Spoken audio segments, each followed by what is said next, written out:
Steeler Nation, the message coming out of Pittsburgh right now is clear. The team is working every single day to improve, to sharpen their game, and to bring us the kind of results we've all been waiting for.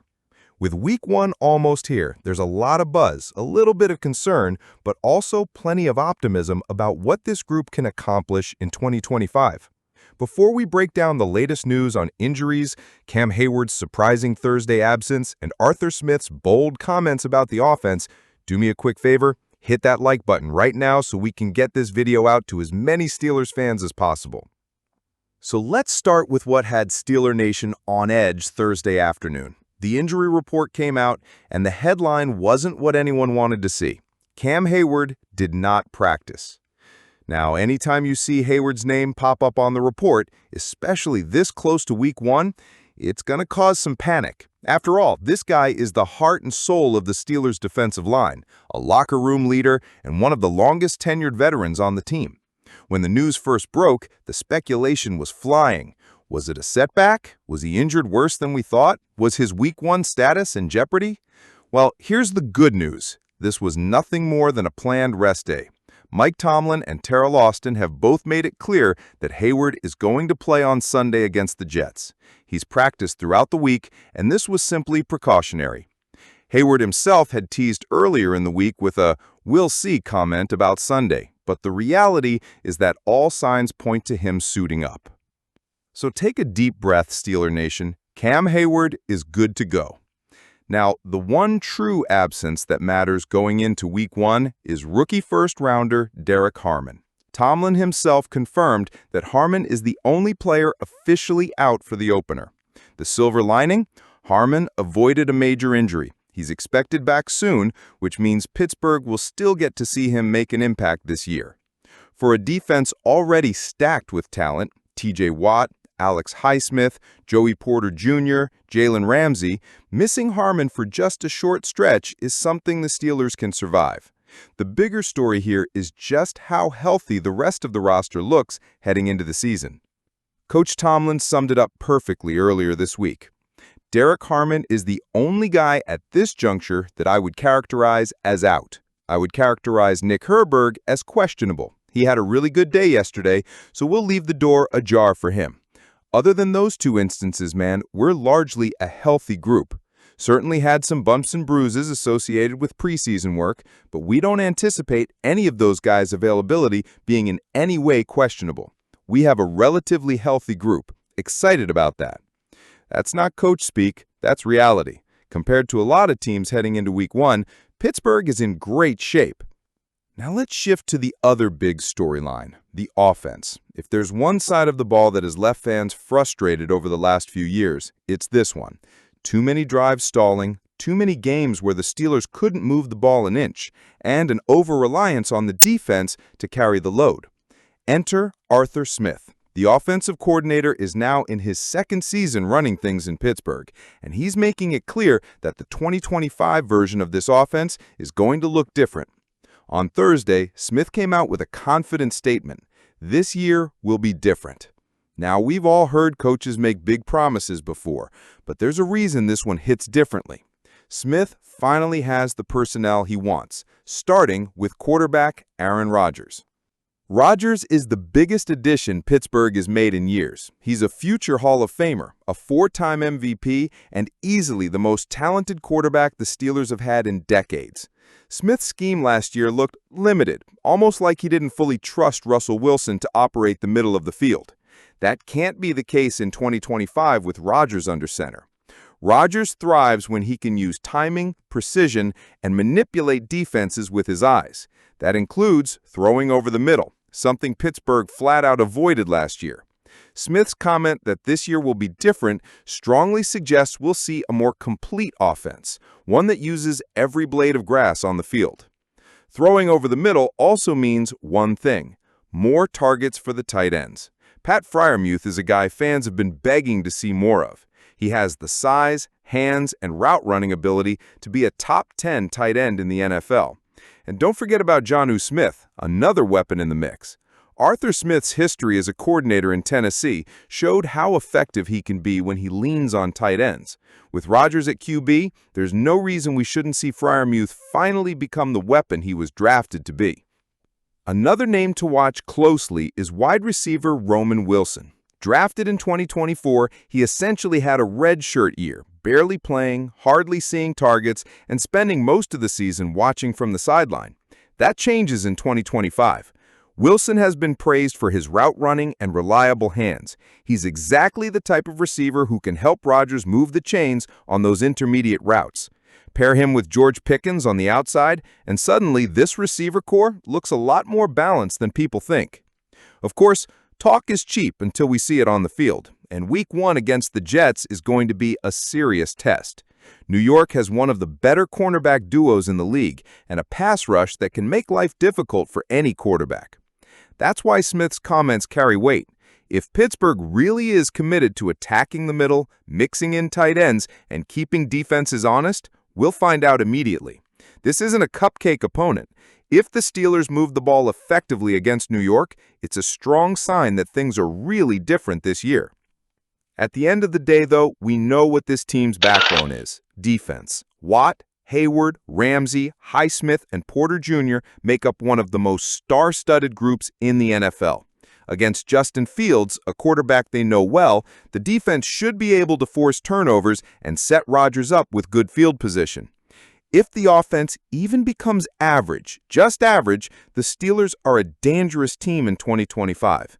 If Rodgers and Arthur Smith elevate this unit to above average, watch out. The Pittsburgh Steelers are gearing up for one of the most anticipated season openers in franchise history. Sunday at MetLife Stadium, Aaron Rodgers will make his official debut in black and gold. That alone is enough to get the NFL world buzzing. But this matchup against Justin Fields and the New York Jets carries even more intrigue. Not only is Rodgers stepping on the field for the first time as a Steeler, but Pittsburgh enters the season with sky-high expectations. The defense is still stacked, the offense has new life under Arthur Smith, and the fan base believes this might finally be the year the Steelers break through as legitimate contenders. And right in the middle of it all is one man, T.J. Watt. This offseason, Watt signed a record-shattering contract extension worth a jaw-dropping $41 million per season. That makes him the highest-paid defensive player in the game, and with that type of money comes pressure. But let's be honest, when has Watt ever shied away from pressure? This is a guy who has built his entire career on proving doubters wrong, silencing critics, and flat-out dominating. He's a perennial Defensive Player of the Year candidate, the face of Pittsburgh's defense, and the engine that drives the entire team. Fans are expecting him to set the tone immediately in Week 1.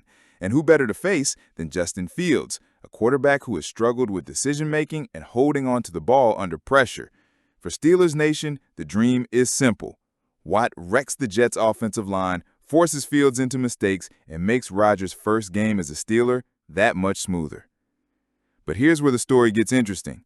Jets offensive coordinator Tanner Engstrand spoke to the media this week, and he sent what I'd call a respectful warning about T.J. Watt.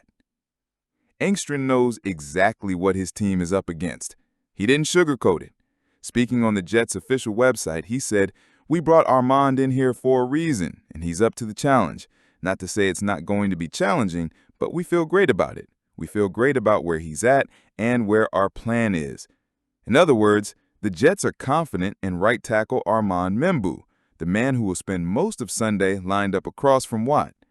They believe in their preparation, their game plan, and their ability to keep Fields upright. But let's pause here for a second. Confidence is one thing. Executing against T.J. Watt is another.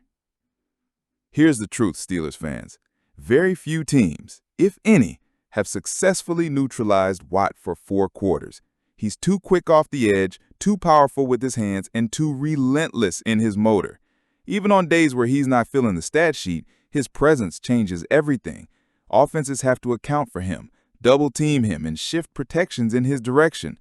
That opens opportunities for Alex Highsmith, Cam Hayward, and the rest of Pittsburgh's front seven. And don't forget, this year, the Steelers hinted at some new wrinkles for Watt. After the 2024 season, there was talk about flipping him to different sides of the line, creating confusion for offensive coordinators, and making it impossible to predict where he'll attack.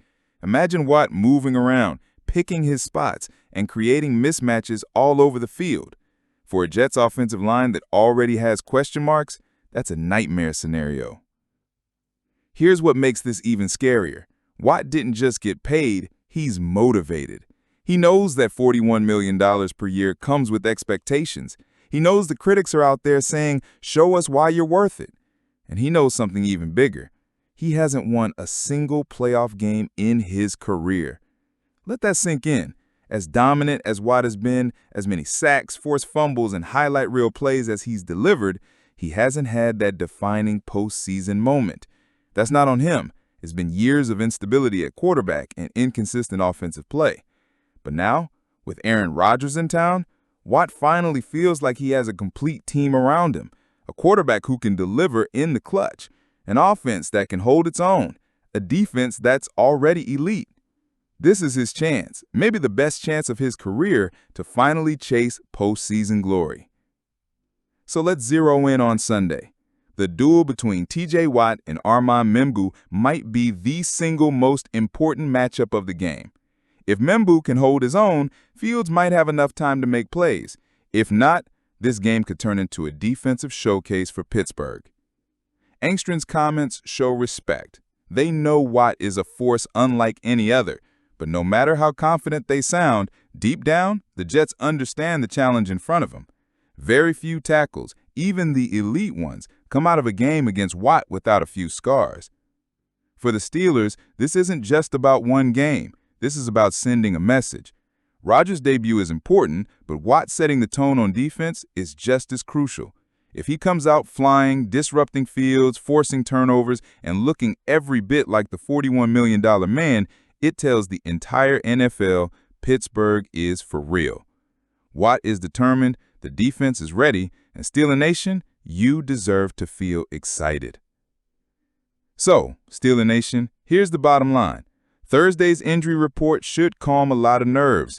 Cam Hayward is fine, Derek Harmon is the only confirmed absence, and the rest of the team is as healthy as you could hope heading into Week 1. Meanwhile, Arthur Smith is firing off a bold promise that this offense is going to look different, more aggressive, more complete, and more dangerous with Aaron Rodgers leading the way. Now, I want to hear from you.